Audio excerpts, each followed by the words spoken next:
Afrique eza pe mususu basengi mutu na CPI baboya otina me Kabila azake bon élève basengi Bemba pon a livrer Bemba basengi nano Taganda pon a livrer alors bi atie musika bi ke non eza mukolo oyo ye mutu azo transférer ba basenga pe jamais alliance au Tshisekedi basina Kabila Tshisekedi a livré des vraiment Kabila boye donc ça les maté il va toujours utiliser ba tout pour na retirer sur officine nango alors on va choisir bando luka nani société civile nini. Le fait que Kamé a kondima koza directeur ya cabinet ya Tshisekedi aya kiteke pona ko ya Kamé aya ki wana pona contrôler makambu a doser makambu a bebisa makambu c'est ça mission oyo mais c'est Vital Kamé aya ki pembeni ya Tshisekedi et puis ndenga ye ça joue yo talaka banda continue na prison tala évolution ya saut de mouton ndengo zo kendela nan era zaki yo so ba volonté eza siko na ba saut de mouton banda ki Kamé zaki azana volontaire mais ero da bloc ici bandaka.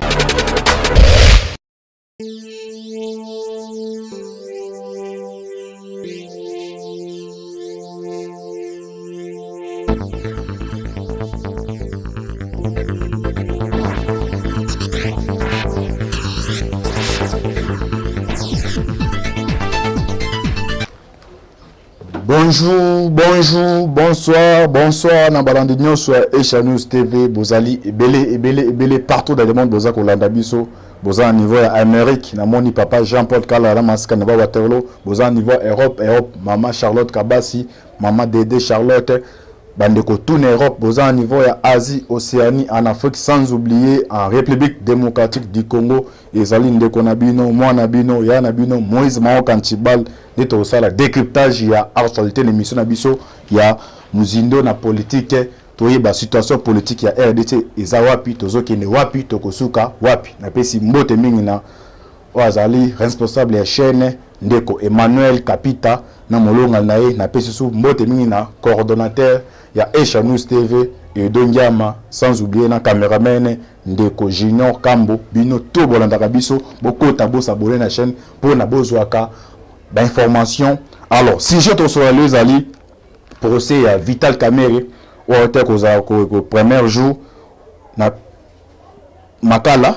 Boéba, 3 grosses erreurs, ou à commettre, où il fallait pas ça, là, on a ça, là, on déjà, alors les 25 de Troéba, suite fait aux Andrénini. Alors, tu profiter, on a porté le Belmakambu avec Mukuna, Boyo qui document, on a réseau social, ça va tambola, que non, va convoquer, n'a niveau parquet, n'a même contacter d'abord, Jacques Katende, le Beza.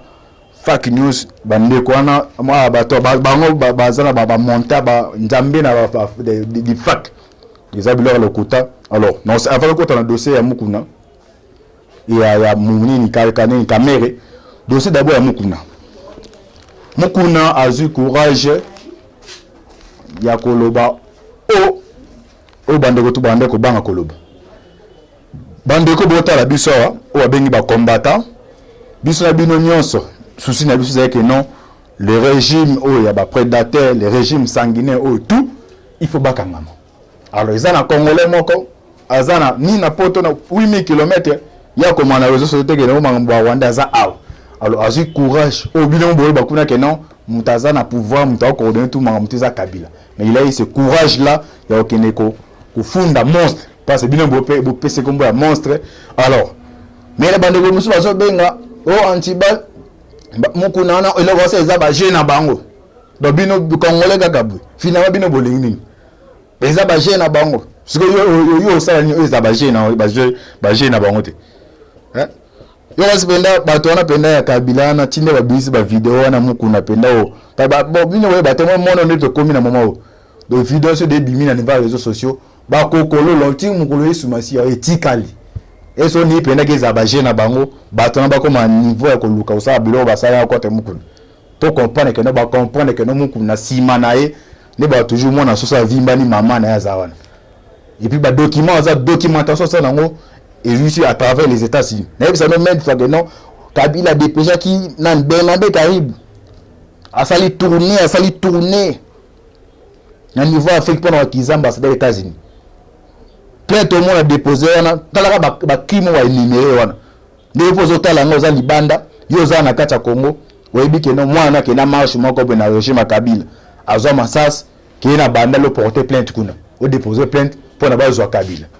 te souci ya biso na bino za ki bongo ya ba congolais nyos ke na muto yo de gars bomeli ba tu fallait pas tikala siko voir ngo ekomi il y a des voix se lever comme sinon eza ba na bango yango batumbe église na niveau ki sangani yebi ke o voulait on a sera ba na bango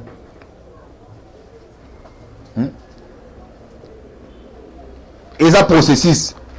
batu ba eloko wana ba ngeza société civile baboya ki ba na niveau ya parti politique au sala faux et ba na société civile de ba yebi ke na niveau ya gombe ba rejetango mais voix open qui ni lasko masolo malamu et c'est un niveau ya cour pénal international yo moi directement ambassade ancien secrétaire d'état Herman Cohen a réagi on est ba déjà yo ta la biso yo linga aussi bato bo la ça bo linga aussi ko leka batunyos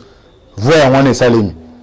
iloko eza iloko côté ya mukuna eza iloko nde au Congo to za ina pose iloko wana iloko wana esa justice eza randi qui indi porter plainte ya na ba document nga mwana nga kingani akendaka marche tel la kufaka bo porter plainte kuna comme ça ba attendre Kabila le monde ati ba et payam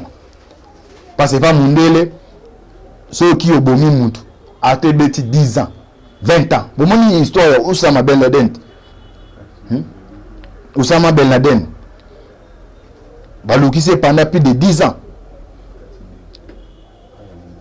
balukise plus de 10 ans après 10 ans là ba yoko zoye de lorsque vrai Kabila et Fumami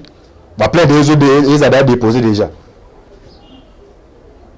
ils ont deux cas ça plan A et plan B plan A ils ont le niveau qui à Congo plan B dans la communauté internationale ce que bata la pe qu'on a mutasina charte des Nations Unies Kabila o tinda batu na niveau CPI to la bino audio ya ndeko yo yepe azali Moïse Nyarugabo asali audio to la biso ya bino tozonga poto continuer na maso na biso bo s'abonner mingi na chaîne Echa News TV bo s'abonner to tia audio pas de commentaires to la biso na bino poto zonga pour na to continuer na maso na biso o robi que non les trois grosses erreurs au caméra commettre to bana do samukuna to zonga na procès ya caméra pour to que de rochiter to anda audio biso na bino oyo o ka ezali Moïse Nyarugabo azolo asali déclaration en 2015 c'est comme ça ebaki Moïse Nyarugabo to landa biso na bino to zonga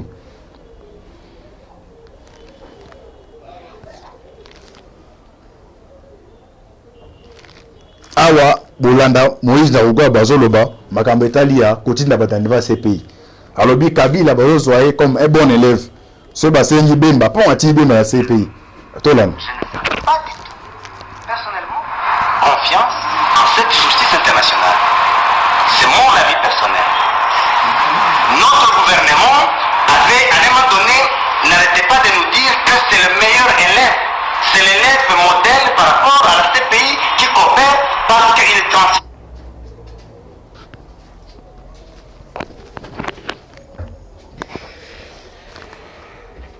Ok, Azolo Babike non CPI habite non en Afrique. Les citoyens congolais là-bas, les Bemba, les Katanga, les Ngudjolo, les Lubanga, très bien. Mais je l'avais dit, si vous vous souvenez un jour dans une des tribunes, je l'avais dit, le gouvernement est en train de se vanter d'être le meilleur modèle, mais un jour il va se retrouver tombé dans son propre piège. Ça n'a pas pris longtemps. Justement avec les dossiers d'Intaganda, le gouvernement est tombé dans son piège et il n'a pas pu être l'élève modèle pour envoyer Ntaganda à la CPI. Et il a refusé. Alors est-ce qu'il peut encore dire qu'il est modèle? Alors, pourquoi justement pour certains cas, pour des cas, on ne peut pas s'adresser à notre justice, améliorer notre justice, continuer à transférer des gens à la CPI, c'est une bonne chose, mais un jour, la CPI va demander qu'on transfère celui qui transférait. On va faire quoi? Celui qu'on utilisait pour transférer les autres. La CPI va demander qu'on le transfère. On va faire quoi? Donc je crois qu'on doit réfléchir sur tout ça. On crée des précédents, on crée... Ok. Tolandi Bolandi, audio à Moïse Nyarugabo. Alors, on a félicité Kabila. En Afrique, ils ont payé Moussoussa Basengi Moutou dans ces pays, Baboya Otine, mais Kabila, avec un bon élève, Basengi Bemba, pour à livrer Bemba. Basengi Nano Taganda, pour à livrer. Alors, bi ati Moussoussa Biki, non, ils ont Moukolo Oyo, yé Mouta zo transféré, Basengi a payé. Ils ont ainsi, et notre Balanda Kwanganga, Likelemba. Vous l'équissez moi dans Mouninga, et comme peine à tout na yo mo siko c'est terrible yango songo ngo to komi yango donc voilà zo mona quand on voyait mukuna azana bo fisi di mo za semana bandeko ba comprendre te moni ndenge ne bande za ndeni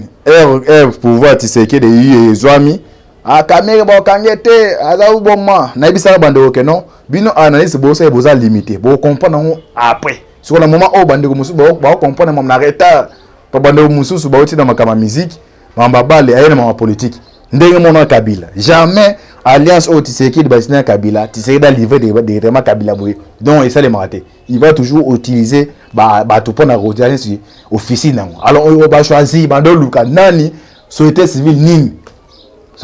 nini oya pour na zo courage wana alors ba tomber na mukun comme il pas sinaka asini yango bitumbe bandi bon mona bitumba même vie les a même coûté parce que yeba que non quand ba ozwa Kabila après Kabila ba o tous au monde na ba on bazan donné baza ba cercle ba milliardaire ba tout alors so yo ça ba vanti o luka o kata hémorragie na bango parce que bazui Kabila ainsi régime racine na bande yana so bazui bango tout ba koy alors va monter ils vont multiplier ba makambe belé ba remonter tous les plans mais comme na tango na souka parce na mukili o ya tata Nzambe eloko nyonso za ne bande epé na souka nango Kadhafi il a fait 42 au pouvoir abandé comme c'est comme si Nzambe la nani na niveau ya Libye abi que na so meki a transmettre Libye comme un désert bobi suite à Kadhafi akobata na kata terrassé les tout puissant maman Kadhafi Mobutu n'en parlons même pas 32 au pouvoir mais bobi suite à Mobutu il a plairé comme moi na muki awonde mona Kabila oh eza biso na ndo tala be na ndime pa ke non Kabila ninga zabo awolunga pouvoir na ajo ko alongwela na mone mde ba flata ki ba flatter que non nous boza jeune to ça le président mon modèle ou mais maintenant est-ce qu'on va lâcher so ngongi ko siko faut ba livrer penenga zana si mana a finance ba bani ba esbola afato ko le procès nini ya Kamere to ba d'abord boyeba masolo eza masomo très diplomatique to limbo na bino aboyeba ndenge masolo ebetami Joseph Kabila abandé ko utiliser service à renseignement Mossad ils ont basé dans niveau ya Israël ils ont ma casse d'espionnage même si ils ont mon si FBI ba collaborer souvent na baron chaque mois bandé ko verser kuna le gouvernement congolais bandé ko verser 4 millions ils ont mon Kabila ils ont un service à renseignement ma casse sur le plan extérieur et puis sur le plan interne rien ne s'est passé même elle qui pouvait pas Tshisekedi ils ont toujours dans contrôle il y a service wana tu nous au monde bato ba edaki nano le général le défunt général to Dainani Delphin Kaimbi azwa communication présence il est un gaz de communication à Tshisekedi mais azana contrôle la communication présence Delphin Kaimbi bato ba edaki blo ce sont les Mossad alors ni ça les mi Israël na États-Unis baza comme do papa na mwana Israël ko ça ni mabe mais ce ko oyo États-Unis en côté là siko États-Unis a poni régime ya Tshisekedi et ça comme collaboration as a partenaire privilégié na so nini basali batali que non comme Mossad za makas na espionnage ce bati qui est toujours dans la branche parce que na kata Mossad on a des blocs ya ba o baza ba jeune na bloc ba o baza déjà bloc ba jeune na bloc o aza déjà bako da ba ko mikolo so Kabila ne ko utiliser o déjà basali ba ko mini mikolo nini salemi ba invité Tshisekedi na sommet ou à IPAC auto qui dernièrement elle a comme qu'on a partir pour l'endesco bloc à Mossad bazu ba botoli renseignement au Kabila zaki nango bazu ba PC yonde tolo ba awa so moni ba FCC on baza mal à l'aise contrôle bande au contrôle même Kamere so mon fan de tel pena dege Kamera ibeli mbongo c'est comme si mutu mo ben papa obi que non papa ve na za na 3 mapango mais vi onenga zawa ti lobi ko mata okufa na o teka mapango yo mwana obika vie obika te yane mo Kamera ndo sala abika ndeza do so ba plan wa betaki ba be que non Tshisekedi ba piège ba tela une année c'est trop yango Kamera de capable so tali bena to boyete ba yiba mbon mais l'espace am ki o dege do nenga mo so nenga yibe siko même ba avocat na zo bombela ba avocat ba vérité pe avocat nenga zana va ke na défendre tunaka yebisa ngai o yibite o yibite o je bisek da makeno na yibaki a luka mo na o défendre yo mais so kamere azo bomba na sekele parce que na kati ba et comme na difficulté on a tous ba document musute ndenge mutu bakangi a sali plus de 1 mois en livre prison 1 mois après ba kana za nini ba document ça militaire alors ni s'est passé et atena iPad azu branche ya ba juif bande bomona même bande botale bolanda biso mona na niveau ya Congo bomono ba piodi bitom sezo mata donc Kabila yemo kondo zo mona na Kabila tinanga le na pouvoir azana contrôle donc tino mo ba bien sur El Champ azana contrôle ma derrière alimentaire union so mona biloka ba piodi tout ba banque tout azana contrôle nango donc azana capacité ya faire mal à l'aise dans les régimes en place ce qu'on ni salemi il faut ce qu'on va lutter là-bas indien parce que branche au Kabila tirer ça branche là-bas chinois na ba indien branche ane ba contrôler l'économie à RDC alors les seules façons ko benga na bango so OK onde bato moso ba chinois ba ke non ba sala bongo te pona ko benga na esi moi c'est pour lutter la moi so telo tete moi so zo nyokolo asolo ba lo leno nde ba lo ba bongo pona luka ke no te il faut lutter soit adversaire qui c'est ça ils a comme duel il m'en comprend non na no sala mutu danga ba fier mais azo nga adversaire c'est ça où ça ko il faut se passer dans RDC donc les chinois et les indiens pour l'instant ba zo contrôler 100% puis de 90% économie à RDC bazana ba baso ke na banque okuta bango OK na banani bango tuana ba envoyer économie alors les seules façons comme ça la puis ne ba envoyer économie as commerçant mais pour na aya ça la commerce ya continent et le mot politique au monde des salim alors sur ma carte Thompson na Namibie il y a des Congolais wa benga biso kuna na ba so mo $10 mais tout na carte Thompson était comme alors tout na ye par une compagnie les permettre que non ni ateka ni carte Thompson ebe donc ba koti ka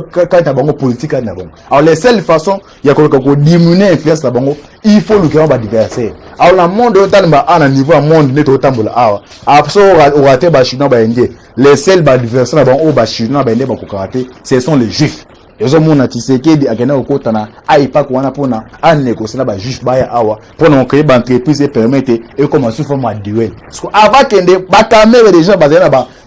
corps na ba jo ba jamal bandakala ba be que non ba bisi caméra que comme ça directeur cabinet et tout fait présence à présent qui na kata fa moi même au monde avant présent que noki ba mbele belé na niveau présence intile lo ba awa mais eza na émission to bara na mozina politique bilo to solo ba awa o aza prena montu ya vision on comprend ça to kumen alors ne to lo ba ni ne s'est passé kamere aki apesi marché na Jamal bozomo na awa aye Congo na 1995 Jamal bozomo na allo ba français qui toko beaucoup santé wana ba indien na monde baza allo ba français biloko zoko akosa na ba jeune na bango o ça c'est mutu ne sa bete ba lokuta allo ba français po naza ba du azolo ba français boy o ça ta ba péjorativement ya bien o boula n'était pas venture ça que non allo ba arabe ba indien bazo ya kuta en espace à 3 jours zo beta lingala ko le kana mo kino mais comme à la bas comme asa ba venture o mona ba venture na bon alors kamera zu apesi marché wana na niveau ya Jamal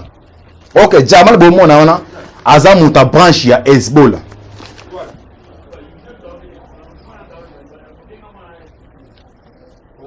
aza branche ya Hezbollah eza bloc ba terroriste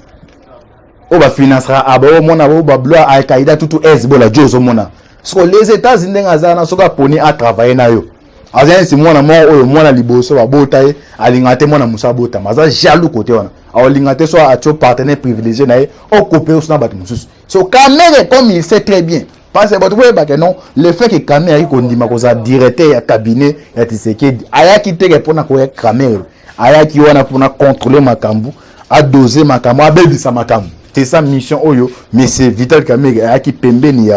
ya Tshisekedi et puis ndenga ye ça joue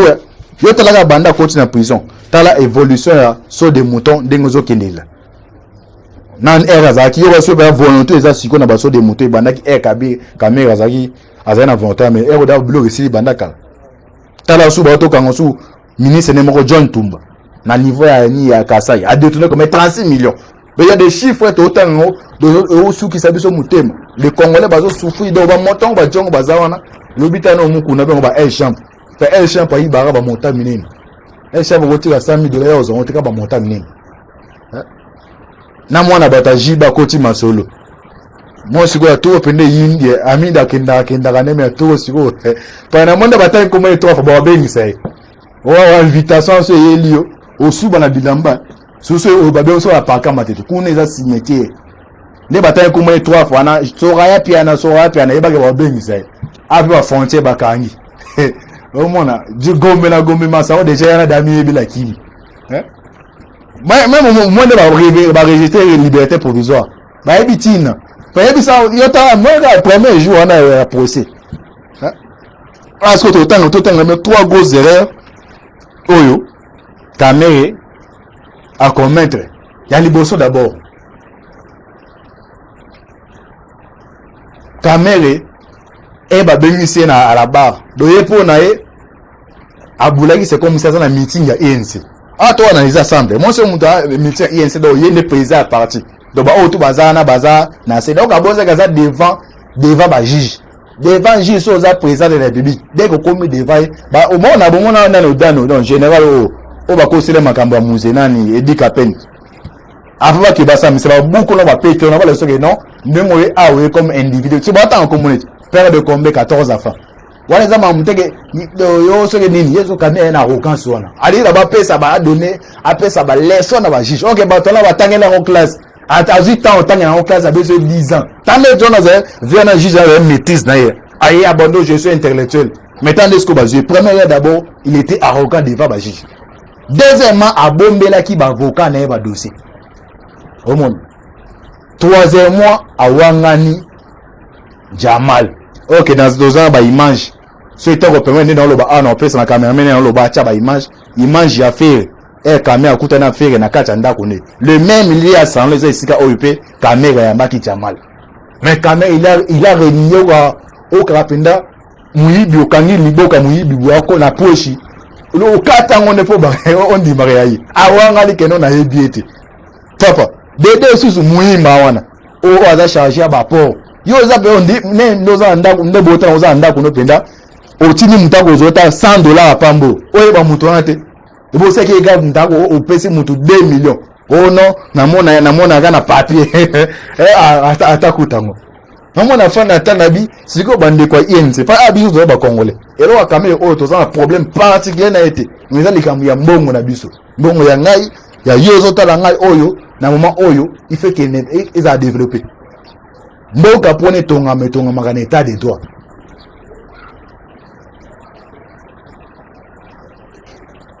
donc troisième erreur susu awangani Jamal pe kuna wangani mais OK ba image ezali alors na nyonso wana to conquindre procès wana ya Kamel au Salima il faut voir que non babi selon les informations ezali suivi na niveau département États-Unis parce que Jamal wana mbongo azui wana nyonso eza arrêté azui à transitant na Liban alors Liban baza refinancer ba Hezbollah au comprendre que makambo ezo kenini. On a donc quand même sur la liberté provisoire. Bon on a bilora o a défait kaimbi. O ba kuti munakata shamba mi gembi. Taina ngaza politicien. To 2020 ozo bata o banda wapi osuki la wapi.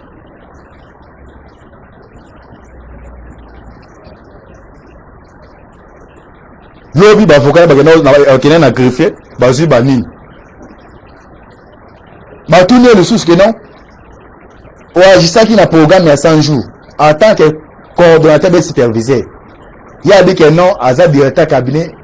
en tant que superviseur. Est-ce un superviseur qui a signé le document en bonébima? Un superviseur. Ils ont le pote un superviseur. Tout le monde a coordonné. Il y a des chiens qui ont coordonnateur chez les amis par exemple et Dongiam. Donc s'il s'agit de contrôle établi par exemple par Echa News, c'est le coordonnateur qui va signer. Est-ce que le caméraman n'est pas en droit? Caméraman n'est pas et ça bandé dans total la bissa. Caméraman a fait un droit qui est signé contre mon nom. Donc Moutazak a coordonné chez les a mais c'est elle. Et un des mon programme il y a 100 jours. Obi que nous avons na batoutel. Batou nos questions. On agit comme attaque coordonnateur. Bon agir attaque superviseur. Yobi que nous avons superviseur. Mais némo yo que non, au sinaki document pour nambong. Donc a déjà 3 pièges où le caméra a tombé dans l'eau. Bah juste déjà juillet. Dans les 25, il y a 2 épisodes. Mais les 25 bah tout va bien makuna. pendant les ans so boye baté omoni ba audio ni tout tina so ana Jamal ba procureur bazana audio ni nyonso ana procureur bazana tout omona audio do Oroté à Bandeko Bota la biso, au Bota la biso va payer responsabilité. Et ça peine à nommer au DG, les a fait, il fait les ans sous au fond de la constater. Et c'est ça, Mboke Tonga Makabongo. Nous sommes la responsable, on a conscient devant Makambazo de Nassal. Pour ne permettre à Obatika, il va comprendre, ah, ma solon aux abonnés, ce va faire venir gérer, il faut un jour malade. Mais premier déjà jour, déjà procès à caméra déjà. N'est-ce pas ça analyse biso la bino toto limbo la bino akeno jour pour ça les salima na niveau département tazi balanda qui en direct donc Joana Mbonga zu ya version na Liban ba financer kuna ba terroriste ayi ana 1995 alo balinga lo ba français qui top mutako za bino. Et puis avant procès à caméra dans avant procès à caméra le conseil spécial en matière de sécurité à Trump ba Solin Tshisekedi mais selon presse présidentielle boye keno ba Soleka makameta li ya coronavirus yo za si penda keno na kata États-Unis ils ont monté Charles ministère santé zali et c'est un conseil spécial en matière de sécurité à Trump a benga Tshisekedi qui pour le coronavirus. Donc les 25 toza suwana to sous élément mususu. J'espère que na bandeko batala ki biso bandeko tchatembe ba comprendre que non les messages question. Ba juge va attendre ba piéger. Ya ndo biso ba Julien c'est tozabo. Na wo ya mola taweke muto ndo za fona bimise bo mo. Na obeto ba bo ato o ratango 5 ata moke kozo. Eza musa yo to tangere kelas. Na 5 tantôt 4 mais moi au raté 4 moke kozo kaka. Ya no mo juge ça na. Vous ko éliminer ka oyebi muto pas otalo no na ebiete. Montazi marché plus de 56 millions. On a construit la maison préfabriquée. Et puis, il y a Jamal Lango. Est-ce que n'est-ce pas ça? Il y a 100 jours. On recommande déjà. Le programme est ça de 100 jours. Et dépasser par mois, une année, on toque. Alors, les 25, tous avons un parquet. On a poussé ma carte, on a suite fait. Mais Bandeko Bata la biso. Dieu merci, on a déjà. Président, on a nommé directeur cabinet AI. Donc, quand même, des asco, comme on est caché, je suis le directeur cabinet. Bon, pour votre information, les présidents fait de nommer un directeur, monsieur Émérance. Il m'a nommé un directeur cabinet, on joué intérim. Donc, quand même, déjà, c'est fini. D'abord, c'est en 2023. Puis les 27, il va suite fait. Vous continuez toujours qu'on a connecté dans la chaîne Abisso et Chanous TV. Tu vois qui a uniquement pour nous couper Sabino, procès à Vital Kamere. Merci à Bande Konto Bazar branché. Merci à Emmanuel Kapita, coordinateur Edo Ndiam, Bande Auto Cameraman Junior Kambo, Isaki Ndekonabino, Mouanabino, Moïse Van Kantibal, Nettoyage pour nous ça, décryptage, il y a procès, il y a Vital Kamere, les 25 au Koutan. Affaire à suivre. Ciao.